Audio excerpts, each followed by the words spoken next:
Donc, on arrive à cette indépendance, et puis il y a le 5 juillet à Oran. Et quand je vois, moi, ce 5 juillet, je me dis, ben, là aussi, il y a un travail d'historien à faire, parce que d'un côté, les rares études sur ce 5 juillet, c'était de dire qu'il y a eu des éléments incontrôlés, qu'il y a eu des tueries, des massacres, mais d'Européens, mais véritablement très peu, quoi. Je vous disais tout à l'heure, une vingtaine d'Européens, 70 musulmans. Et tout le monde semblait se complaire là-dedans, quoi, hein, jusqu'assez tardivement. Et puis, d'un autre côté, on avait des associations qui disaient 3000 morts à Oran. Alors, pour une journée, on se pose la question. Ça ne peut pas passer inaperçu. C'est comme ces 1500 morts, 1500 ou 1700 disparus, ça ne peut pas passer inaperçu. Parce qu'en plus, je démontre que c'est sur ces 1700 disparus, il y en a 600, il y en a 1200, plus de 1200, 1300, qui sont après le 19 mars. Hein. Donc, quand même, c'est énorme. Même pour une population qui est déjà moins d'1 million de personnes, puisque les personnes sont déjà parties. Hein. Donc, imaginez, faites le rapport à l'époque en France, il y a 45 millions de personnes. Si vous faites 45 fois 1700 personnes, ça fait combien? 60 000? 28, ouais, même 68 000.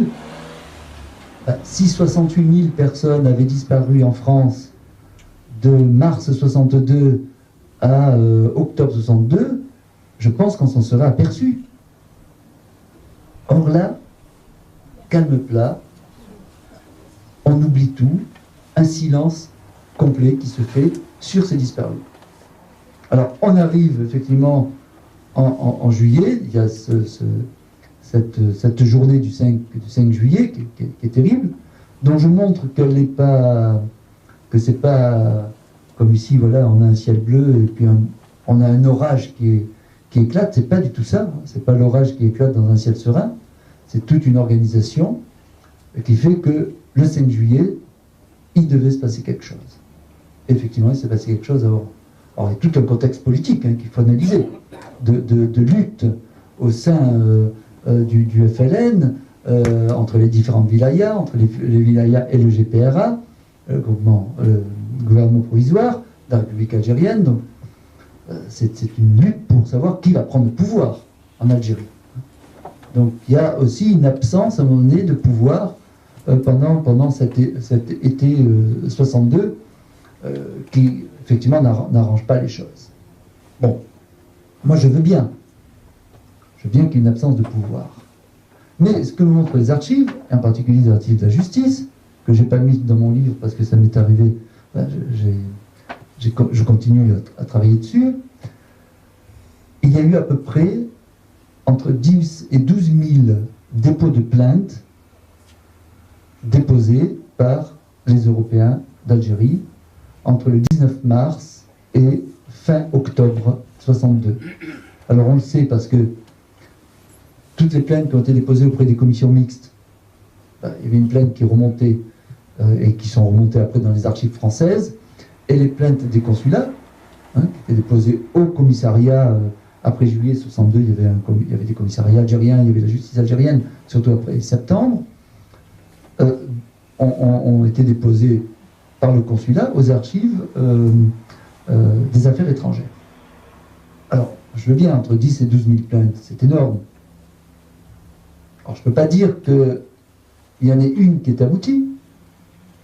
Aucune n'a été instruite. Alors, moi, je veux bien qu'on dise, mais bon, il y a eu des choses, mais après, le gouvernement algérien s'est préoccupé du sort des Européens. C'est pas vrai. Puisque le minimum, ça aurait été au moins d'instruire la plainte. Or, aucune n'a été instruite, elles ont toutes été classées.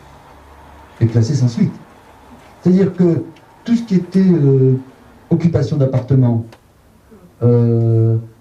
pillage d'un magasin, vol de voiture, vol d'effets personnels, plus gravement des viols, des assassinats, des enlèvements. Hein, tout ça, ça a été passé, ça a été classé sans suite. C'est-à-dire que jamais il y a eu la volonté du futur gouvernement, enfin du gouvernement algérien, qui se mettait en place, de suivre, en tout cas, ou de répondre à la demande de justice de ceux qui avaient déposé des plaintes. Donc là aussi, je veux bien qu'on me dise ça s'est calmé, etc. On ne veut pas les faire fuir. Et là, on retrouve quantité comme ça de plaintes qui ne sont même pas instruites. Donc ça veut bien dire qu'on n'en voulait pas non plus. Hein, ceux qui étaient restés et qui disaient ben, on va essayer de rester pour continuer à vivre. Ben, quand ils revenaient, bon, ils étaient partis en juin.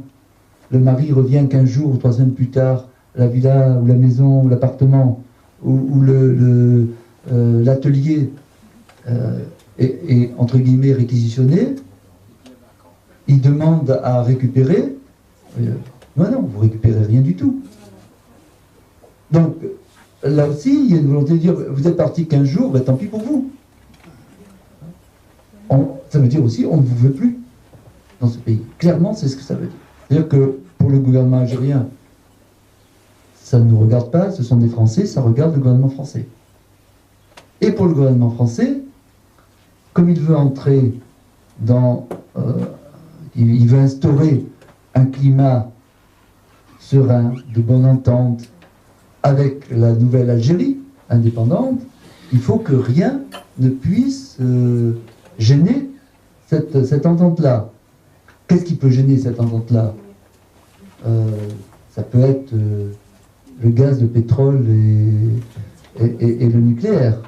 Mais ça, on sait très bien que ça a été déjà bien arrangé dans les accords d'Évian, on sait comment ça fonctionne, personne ne va y toucher, tout le monde trouve son compte. Qui peut gêner, ce sont les disparitions, enlèvement d'Européens, et le massacre des Harkis. C'est aussi quelque chose, un élément qui peut effectivement troubler les relations entre la France et l'Algérie. Or, pour le massacre des Harkis, on va faire quelque chose de très simple. Rapatriement des Harkis de la manière la plus invisible possible, quand il a lieu. On tait les massacres qui peuvent se passer en Algérie, et les Harkis qui sont en France, on les relègue, on les parque, on les met dans des espaces où on les voit les moins possibles, ils sont des invisibles.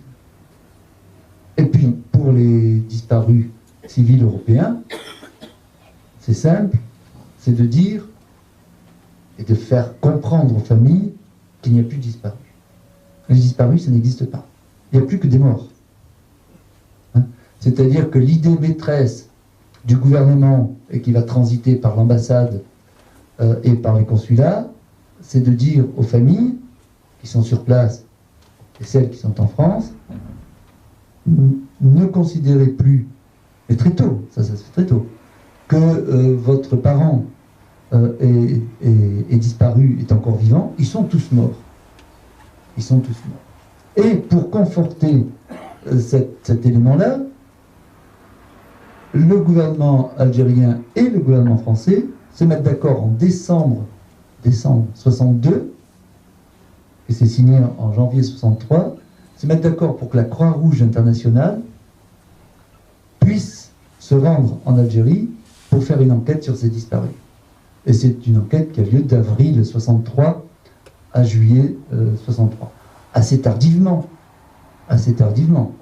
Donc, et alors là, on a, quand on consulte les archives de la Croix-Rouge ou les archives du service historique de la Défense qui concernent cette enquête de la Croix-Rouge et le rapport qui s'ensuit, on s'aperçoit que les délégués de la Croix-Rouge ont été roulés dans la farine.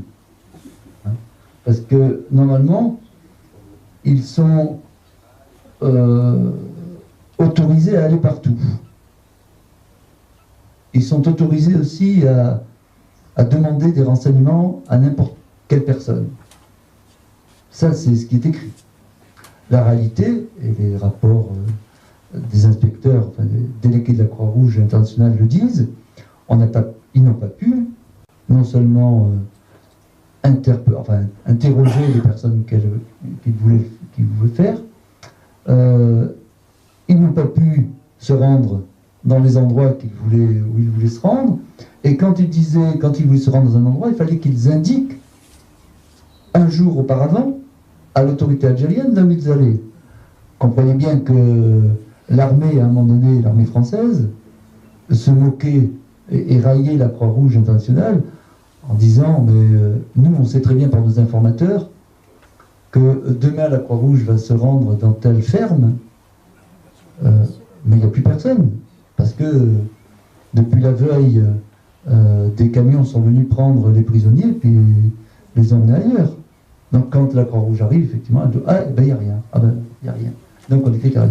Donc voilà, vous voyez, et finalement la Croix-Rouge conclut en disant, eh ben, on ne peut que penser, ou on peut qu'avoir une très forte présomption de décès, puisqu'ils ne retrouvent pas les corps non plus, ils ne retrouvent personne. Ils ont été tués, on les a mis on ne sait pas où, mais ils ont tous été tués. Donc ça conforte aussi cette idée qu'il n'y a pas de personnes vivantes après avril 1963 en Algérie. Et les familles qui sont en France, ben, elles sont bien obligées de continuer à vivre avec cette douleur, avec cette souffrance. Alors comme elles doivent tout reconstruire, elles n'oublient pas le disparu. Mais en même temps, si elles ont des enfants, si les femmes ont des enfants, ou les maris, ou les pères, ou les enfants par rapport au père, ils sont obligés d'aller de l'avant. Donc, je dirais presque que tout le monde s'accommode à ce que la guerre d'Algérie soit terminée. Et elle se termine avec ces disparus qui ne sont plus disparus, qui sont tous morts. Donc tout s'arrête là. En 63, on continue un peu à parler des disparus à l'Assemblée nationale et au Sénat. En 64, encore une fois. Et puis après, silence total. On n'en parle plus. C'est quand de temps en temps la presse lance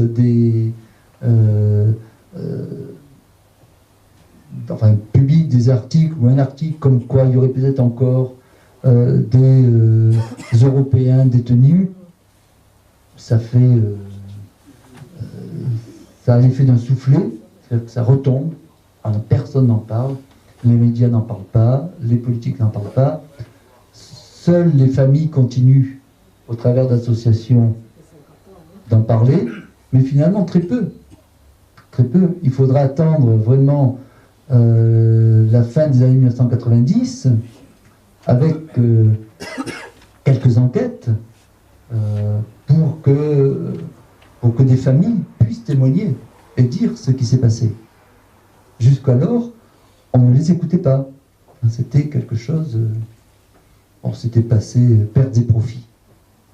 Sauf que la réalité est que 50 ans après, 45 ans après, ou 48 ans après, les choses ressortent. Parce que des familles qui ont vécu pendant 50 ans avec ce drame, avec cette douleur, à un moment donné, elles sont obligées de le dire. Elles sont obligées d'avertir. Moi, j'ai appris, par le livre, j'ai appris qu'il y avait un Jordi dedans. Je ne savais pas qui c'était. Hein. Je suis allé voir mon père, je lui ai dit, mais il y a un Jordi qui est dedans. Il me dit, oui, c'est mon cousin Germain. Je lui ai dit, tu n'en as jamais parlé?